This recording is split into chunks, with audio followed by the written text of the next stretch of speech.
Jumpa lagi di Ribut TV. Ya, iQOO baru-baru ini membuat kehebohan di Indonesia. Melihat ke akun Instagramnya, kita bisa lihat bahwa iQOO akhirnya sepertinya ini akan menghadirkan smartphone barunya di Indonesia.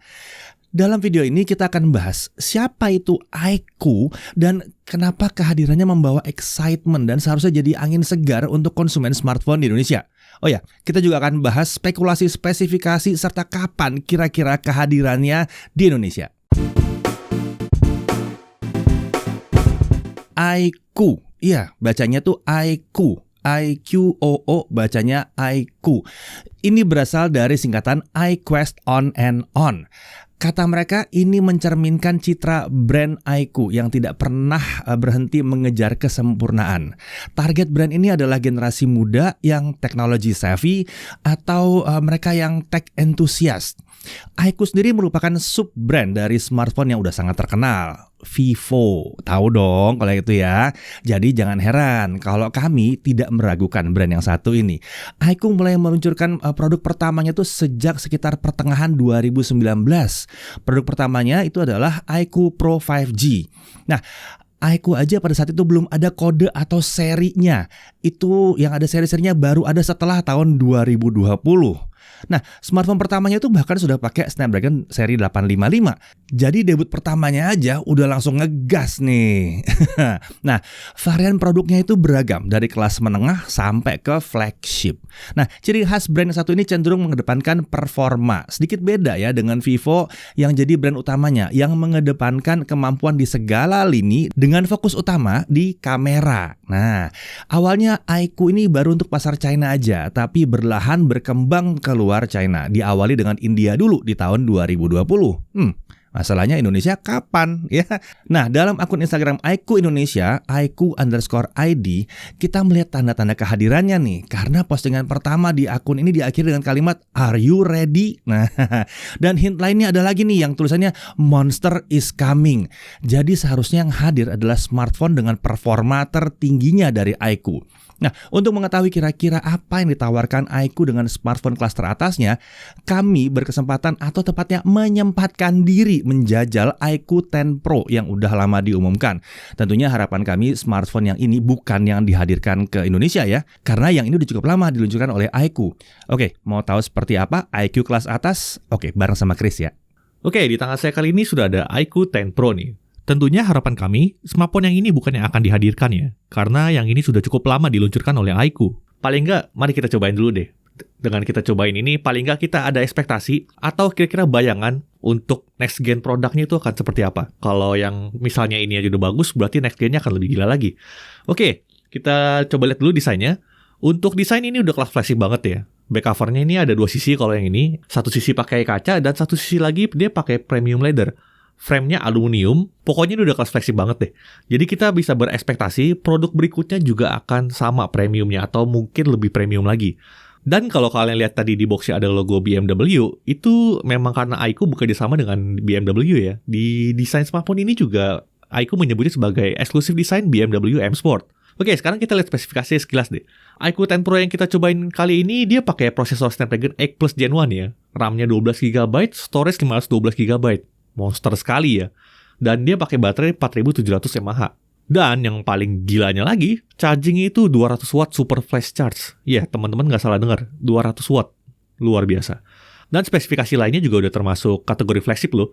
Kita lihat misalnya layarnya deh. Layarnya udah resolusi QHD+, 120Hz LTPO. NFC udah ada, 5G udah ada, stereo speaker udah ada.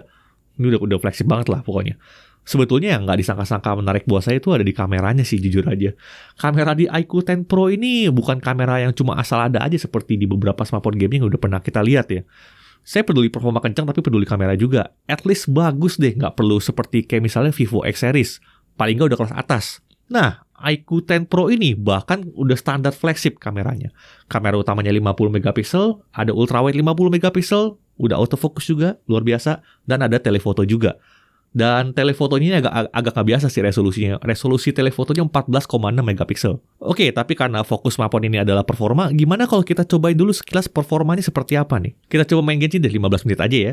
Di iQOO 10 Pro ini supaya performanya maksimal, kita setel dulu ke mode performa monster. Iya, nama mode performa ini monster. Ngeri bener namanya ya.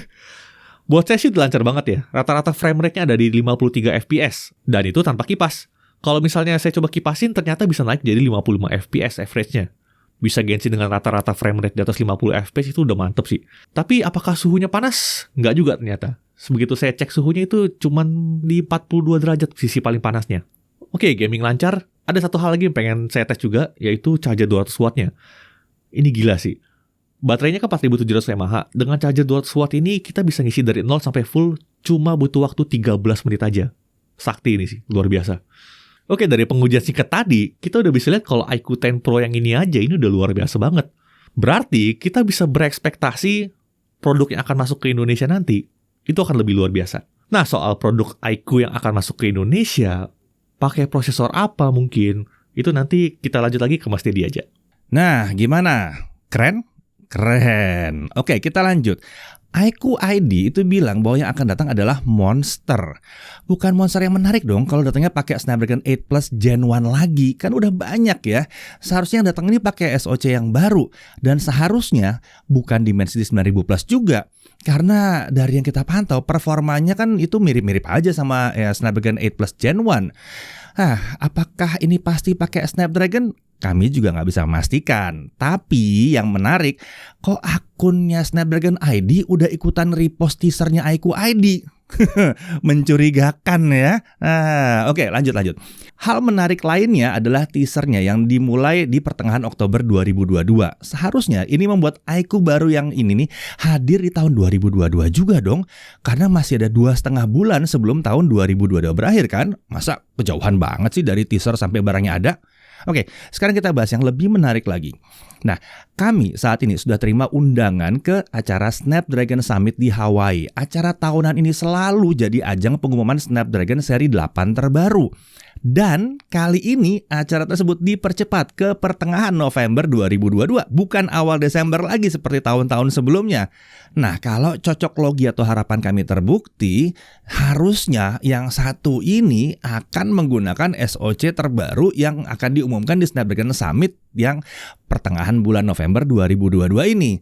Nah, kalau asumsi ini benar, berarti kemungkinan iQOO akan jadi salah satu brand smartphone pertama di Indonesia yang menghadirkan Snapdragon seri 8 terbaru. Atau malah mungkin dia jadi yang pertama menghadirkannya di Indonesia.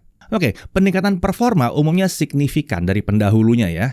Lalu mengingat Qualcomm udah memproduksi Snapdragon 8 Plus Gen 1 di TSMC dan hasilnya jadi keren banget, kami berasumsi nih bahwa yang berikutnya juga akan diproduksi tempat yang sama. Kalau ini benar, ini membuat iQOO yang baru ini hadir jadi kian menarik lagi. Tapi ingat ya, ini spekulasi kami saja. Mari kita lihat smartphone kelas atas iQOO ini akan hadir dengan spek dan kemampuan seperti apa. Seharusnya sih iQOO baru ini hadirnya setelah Snapdragon Summit 2022 ya. Jadi seharusnya di bulan November akhir atau Desember 2022 paling nggak hadirnya. Anyway, kami sudah sangat excited dengan adanya iQOO secara resmi di Indonesia. Kalau kalian gimana?